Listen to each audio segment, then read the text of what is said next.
sommes de retour sur le plateau de TV Finance pour cette édition du 30 novembre 2023. Merci beaucoup si vous nous rejoignez à l'instant et merci beaucoup pour votre fidélité. Désormais, il est l'heure de retrouver, c'est une grande première sur le plateau de TV Finance, Monsieur Laurent Ferrara. Bonjour Laurent Ferrara. Bonjour. Merci beaucoup d'avoir accepté notre invitation. Vous êtes professeur d'économie internationale à Schema Business School et avec vous, on va voir dans un premier temps, on va revenir sur le rapport de l'OCDE hier qui ne prévoit pas d'embellie avant 2025. Quelles en sont les explications ?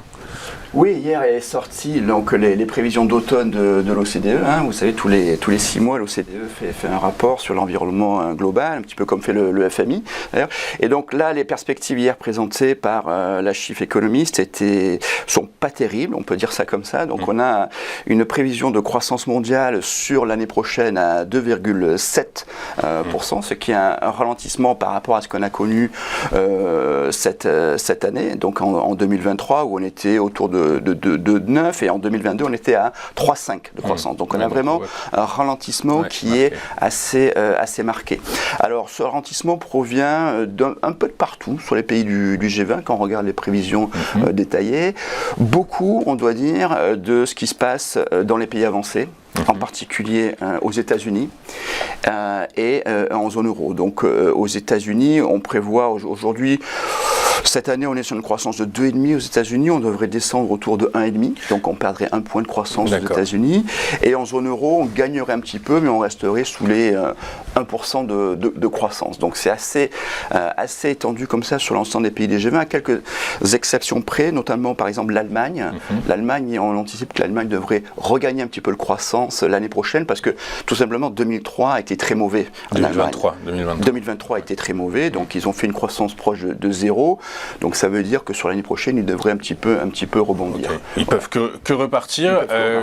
Sur l'économie mondiale plus globalement, qu'est-ce qui pèse? C'est les politiques monétaires qui ont impacté très clairement à la baisse les niveaux de croissance? Oui, les arguments qui sont mis en évidence sont ceux auxquels on s'attend, c'est-à-dire une inflation qui reste élevée, qui devrait retourner à la cible, mais pas avant 2025, selon les prévisions de l'OCDE. Donc ça veut dire qu'on va rester encore dans un cadre d'inflation relativement élevé, et les taux d'intérêt qui vont rester élevés. Donc on a subi pour le moment la hausse des taux d'intérêt, dont les conditions financières dans leur ensemble sont durcies. Donc ça a pesé sur la croissance, sur la consommation des ménages, sur l'investissement des entreprises de manière globale, sur l'immobilier. Donc ça c'est des composantes assez importantes qui expliquent ce ralentissement. On a un commerce aussi qui est plus faible que ce qu'on a connu précédemment. Et puis on a un contexte un peu anxiogène. On a Vous parlez du contexte géopolitique. Le contexte géopolitique. La guerre en Ukraine qui a démarré déjà depuis le février 2022, ce qui se passe actuellement au Moyen-Orient. Donc ça génère beaucoup d'incertitudes, même si les effets ne sont pas forcément directs. Je veux dire, on n'exporte pas forcément vers Israël, mais il y a des effets indirects qui génèrent une montée d'incertitudes. Et puis on sait bien que dans ce contexte, l'incertitude est très mauvaise pour la croissance, notamment pour l'investissement. Quand on est dans un cadre comme ça d'incertitude élevée, les gens ils préfèrent attendre. On a l'approche du wait and see, on attend et puis on investira plus tard lorsque les incertitudes seront levées. Donc il y a un contexte un peu global qui fait que ça la pèse sur la croissance et on a ce ralentissement marqué, assez généralisé on doit dire, et notamment en zone euro, on a connu une année 2023 assez faible, notamment en Allemagne. On l'a vu qui est entrée en récession, on l'a vu. On a une croissance 2023 qui va être proche de zéro, même légèrement négative. Donc l'Allemagne, c'est quand même un des plus gros acteurs en zone euro. Même si je crois que tout n'est pas acheté du côté de l'Allemagne, puisqu'ils ont publié leurs estimations de PIB, je crois, ou leur PIB, en tout cas pour le T3. Ce qu'on remarquait, c'est que inévitablement, c'est la consommation des ménages qui tire le PIB vers le bas, mais que l'investissement des entreprises dont vous parlez, lui, était reparti légèrement à la hausse. Donc ce que vous dites, c'est effectivement, en s'appuyant sur ces données, c'est de bon augure pour 2024. En fait. Oui, c'est ça. Alors il y a une sorte de différentiel comme ça qui est intéressant un petit peu dans tous les pays. On voit la conso des ménages qui chute, donc ça on a vu, on a une baisse du pouvoir d'achat avec l'inflation qui est élevée, les salaires qui ne suivent pas forcément. Mais de l'autre côté, l'investissement des entreprises reste relativement bon. Ça c'est une bonne surprise. Une bonne surprise que l'on voit dans la plupart des pays, en Allemagne et en France aussi. En France aussi, l'investissement des entreprises reste plutôt bon. Donc ça, c'est la bonne surprise qui fait que tout n'est pas noir. Tout n'est pas noir pour l'année à venir. Pour l'année à venir. On reviendra très rapidement en fin de votre intervention sur le PIB français qui a été publié ce matin par l'INSEE. On analysera un peu ses composantes. On va basculer. Alors ce que vous nous dites, Laurent Ferrara, c'est que finalement les secteurs les plus sensibles aux variations de taux ont été impactés par les différentes politiques budgétaires, les politiques monétaires des grandes économies de la planète. Ceci étant, alors que la Réserve fédérale américaine a relevé ses taux à des plus hauts de plus de 20 ans, eh bien, cette semaine, le PIB a été révisé pour le troisième trimestre. Il était déjà surprenamment haut en première estimation à 4,9%. Il est ressorti à 5,2%. Comment est-ce qu'on explique ce niveau aussi important et surtout comment est-ce qu'on explique cette dichotomie profonde qui est en train de se creuser entre la zone Amérique du Nord et la zone euro ? Oui, là c'est quelque chose d'assez frappant, ce qui se passe, une sorte de dichotomie entre les États-Unis d'un côté et puis la zone euro de l'autre. Alors attention, surtout sur les chiffres. Les chiffres américains sont annualisés. Il ne faut pas directement les comparer avec les chiffres européens qui sont d'un trimestre à l'autre. D'un trimestre sur l'autre. Donc, à peu près ce qu'on a aux États-Unis, on a une croissance de 2,5. À peu près ce qu'on va avoir en annualisé, et c'est ce qu'on va avoir sur l'année 2023. Ce qui est quand même hyper élevé, c'est quelque chose d'assez fort. Ce que j'aime bien, le terme que j'aime bien utiliser, c'est que les États-Unis sont en train de réussir. Alors, en anglais, on dirait immaculate disinflation. En français, on pourrait dire une désinflation immaculée. C'est-à-dire, ils sont en train de réussir à faire chuter l'inflation sans que cela morde sur la croissance. Donc, ça veut dire qu'en fait, je vous laisse. Oui, ça c'est quelque chose de remarquable. On va mettre au crédit de la Fed. La Fed est en train de piloter la politique monétaire de manière assez efficace. Et c'est aussi à mettre au crédit de ce qu'on appelle le policy mix, c'est-à-dire les conditions à la fois de la politique monétaire et de la politique budgétaire. Puisque quand Biden est arrivé, a été élu, il a fait un plan de relance assez massif. Biden mix. Voilà, il a envoyé pas mal d'argent aux ménages, aux entreprises, donc ce qui a boosté la demande interne américaine, ce qui a généré de l'inflation au début. Je vous rappelle, avant la crise en Ukraine, la guerre en Ukraine, l'inflation américaine était déjà entre 4 et 5%. Donc elle était en train de croître parce que il y avait une forte demande à ce moment-là de la part des ménages américains. Donc ce policy mix est en train de générer de la croissance tout en n'ayant permis à l'inflation de descendre. On a connu des pics à 9% au courant à l'été 2022. Aujourd'hui, on est sur un rythme à peu près de 3%. Donc, on est en train de réussir à faire baisser l'inflation tout en restant sur une croissance relativement bonne de 2,5%. Même si sur l'année prochaine on anticipe une croissance un peu moins forte, mais pour l'instant ce qui se passe, c'est, moi je trouve ça assez remarquable ce qui est en train de se passer aux États-Unis. Du côté des États-Unis, pourquoi en Europe on n'arrive pas à faire la même chose? La BCE n'a pas réussi à faire la même chose. Alors exactement, donc ça c'est assez frappant. La BCE a monté sous l'intérêt dans une même ampleur et pourtant la croissance a été beaucoup plus faible en zone euro. On a approché l'Allemagne en négatif, on était pas loin de zéro, légèrement positif, au-dessus de zéro. Donc, on ne peut pas dire qu'on a connu une récession en zone euro, mais on a une activité qui a bien baissé. Alors, pourquoi on a cette différence entre les deux zones? Je pense que d'abord le policy mix américain explique une partie. On n'a pas eu une relance marquée du côté de la zone euro. Donc ça, c'est un premier point à mettre en avant. Et puis, un aspect important, dans l'inflation qu'on a connue, l'inflation élevée qu'on a connue de part et d'autre des zones, L'inflation américaine, il y avait une part de la demande dans cette inflation qui était assez élevée. Quand certaines mesures la chiffrent à la moitié. La moitié de la hausse de l'inflation était due à la demande. Et donc là, on sait que la politique monétaire est efficace dans ce cas-là. Quand il y a de la demande, quand on remonte les taux d'intérêt, on va freiner la demande. Et donc, on va faire baisser l'inflation. Donc là, ça marche. On sait que les politiques monétaires fonctionnent lorsqu'on a un choc de demande, une hausse de la demande. Alors ce que vous me dites, c'est qu'en Europe, c'était le contraire, c'est l'offre en fait, c'est un choc d'offre qui est expliqué. Exactement. Okay. En Europe, on a eu un choc, ce qui explique en grande partie la hausse de l'inflation en zone euro, c'est un choc d'offres négatif. On a eu une hausse des prix, énergie, alimentaire, etc. On a été touché de plein fouet. Dans les mesures que j'ai vu passer, la part de la demande dans la hausse des prix en zone euro, c'est à peine 25% maximum, à comparer à 50% aux États-Unis. Et donc dans ce cas-là, la politique monétaire, elle n'est pas équipée pour répondre à un choc d'offres. On remonte les taux d'intérêt parce que, je comprends, je me mets à la place de Mme Lagarde, avoir une inflation à 10% en zone euro, quand notre mandat c'est 2%, on se sent obligé de faire quelque chose. Mais ce n'est pas forcément la bonne politique. Remonter les taux d'intérêt quand on a eu un choc d'offres, ça ne marche pas super bien. On a l'exemple des chocs pétroliers des années 70. En 74, 75, on a eu une récession suite au choc pétrolier de 73. Pareil, en 79, on a eu la révolution en Iran qui avait fait monter les prix du pétrole. Donc, les banques centrales avaient remonté les taux d'intérêt de manière super forte et ça a généré une récession derrière. Donc c'est un petit peu ce qui est en train de se passer en zone euro. On a remonté les taux d'intérêt parce que l'inflation était super élevée, mais on sait que les taux d'intérêt ne sont pas l'outil le plus adapté lorsqu'on a un choc d'offres. Alors justement, l'outil le plus adapté... C'est une question qu'on n'a pas pris, que je vous ai pas envoyée, mais par la force des choses, c'est hyper intéressant ce que vous nous dites. C'est quoi? C'est la réduction de la taille du bilan en fait que la BCE aurait dû privilégier.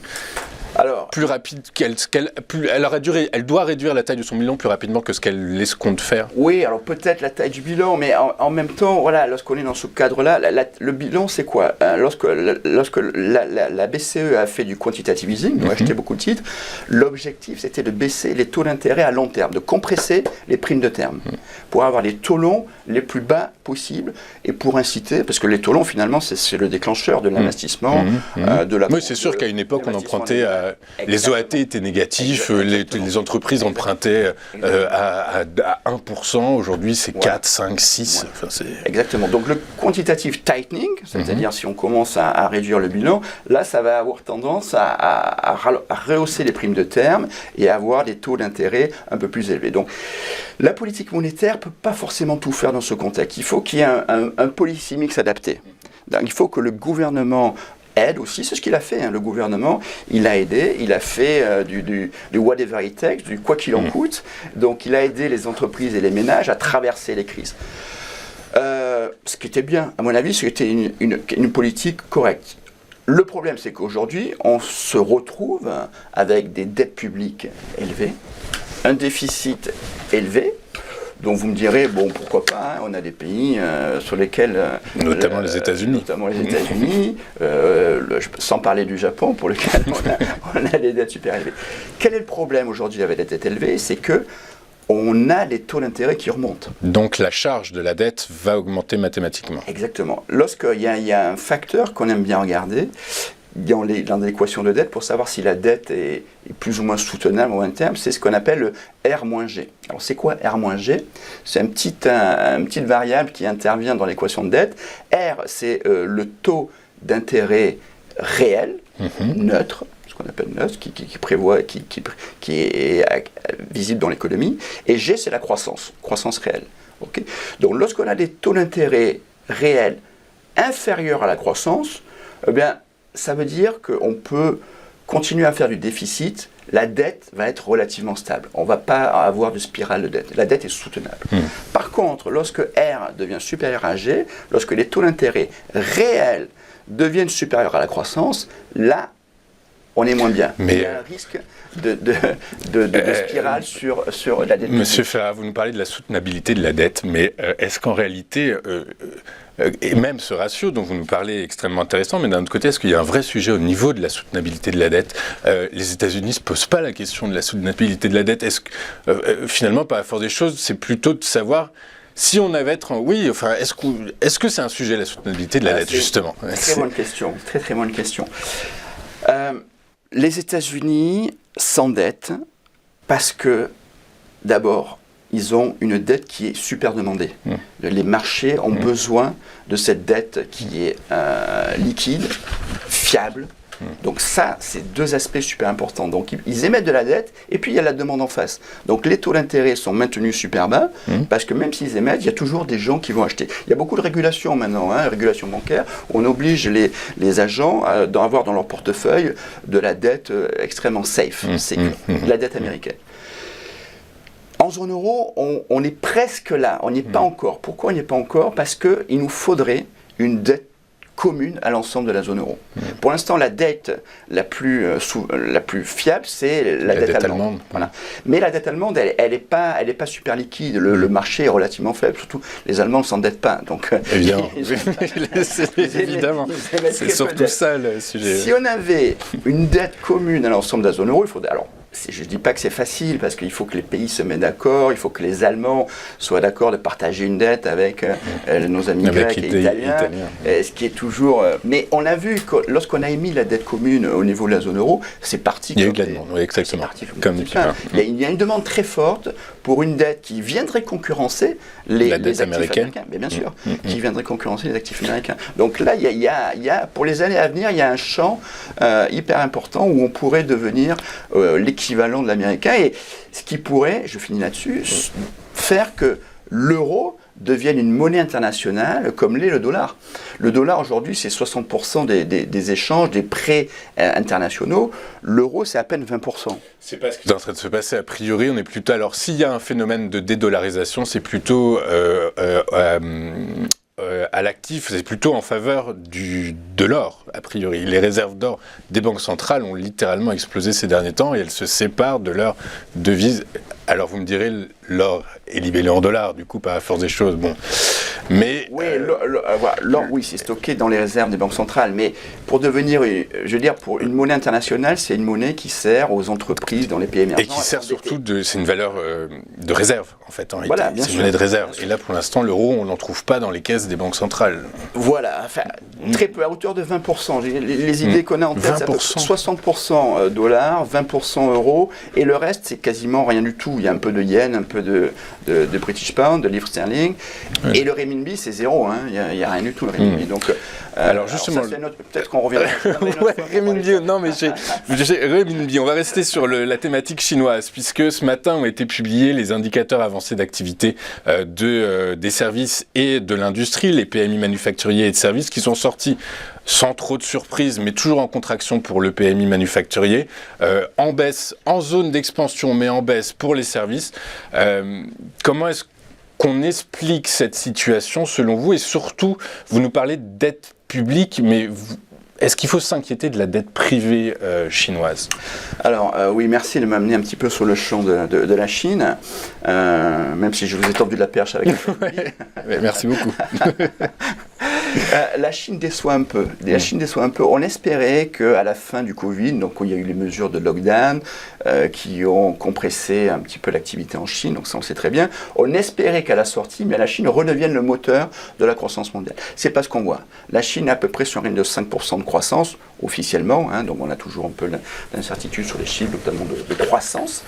Dans les prévisions de l'OCDE, dont je vous ai parlé, qui sont sorties hier, on voit dans les années à venir un ralentissement de la Chine, qui va passer à 4 et quelques, et pour finir à 4,5, disons, d'ici 2 ans. Donc on anticipe un ralentissement chinois.